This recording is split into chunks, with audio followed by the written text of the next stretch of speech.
Samantala, kaugnay ng nagpapatuloy na usapin sa impeachment complaint laban kay Vice President Sara Duterte, makakapanayam naman natin si Bacolod Long District Representative Alfredo Albi Benitez live via phone patch. Magandang hapon po Congressman Benitez at maraming salamat po sa pagpapaunlak sa 13 sa tanghali. Magandang hapon sa inyo at magandang hapon sa lahat ng nakikinig. Yes, Kong, si Zai po ito. Mayroon po bang, tanong ko lang po Kong, mayroon po bang bagong development sa pagbusisi ng Committee on Justice dito po sa usapin ng impeachment laban sa bise? Mag-uusap-usap pa yung mga justice members, no, sa kung ano mga susunod na hakbang na gagawin namin. Pero yung nakita niyo na last hearing, ganun na po ang pinag-uusapan ngayon. No? Yung mga ebidensya na lumabas, yung mga reports na galing sa mga iba-ibang government agencies. Oo, Kong, magandang hapon po. Si Bian Manalo po ito. Kung ano po ang reaksyon nyo sa naging paliwanag ng abogado ng kampo ni Vice President Sara Duterte sa hindi niya pagdalo sa pagdinigat? Alam mo, maliwanag naman na wala silang balak na sumari dun sa hearing dahil nag-file sila ng petition sa Supreme Court. So, sa tingin ko, hindi talaga sila lalahok or makikibahagi sa ating Committee on Justice dahil sa pending petition nila sa Supreme Court. So, ganun na yun. And siguro ako, tingin ko, it's one way of making sure na hindi sila magkamali o magkaroon ng maling testimonies and all those things. So, kaya hindi ako surprised na hindi sila makikilahok.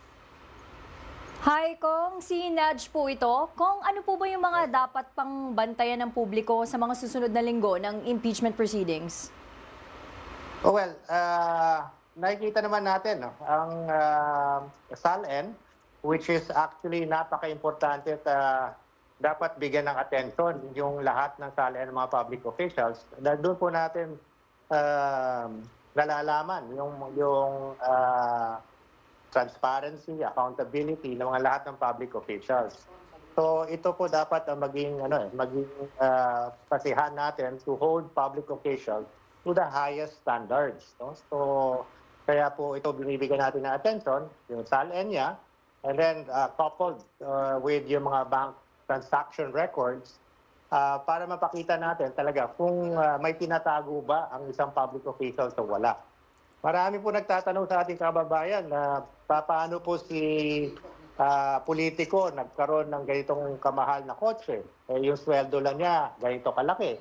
So itong mga bagay katulad ng SALN at saka yung mga bank transaction records ay magbibigay ng transparency para ma-hold natin accountable ang mga public officials.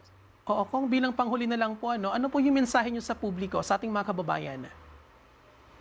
Well, kailangan po natin iangat ang mga standards nga ng public officials. Wag po natin pabayaan na magkaroon talaga ng paraan para magtago, para gumawa ng mga bagay-bagay na hindi malalaman ng public. And one way of ensuring ang transparency and accountability, ito nga yung pagdeklara ng SALN na makikita ng public kung ano talaga ang ari-arian o assets ng mga public officials as well as yung mga bank transactions para maging fully transparent po tayo at hindi tayo pagkadudahan ng publiko. Maraming salamat po Kong Albi. Muli yan po si Bacolod Lone District Representative Alfredo Albi Benitez.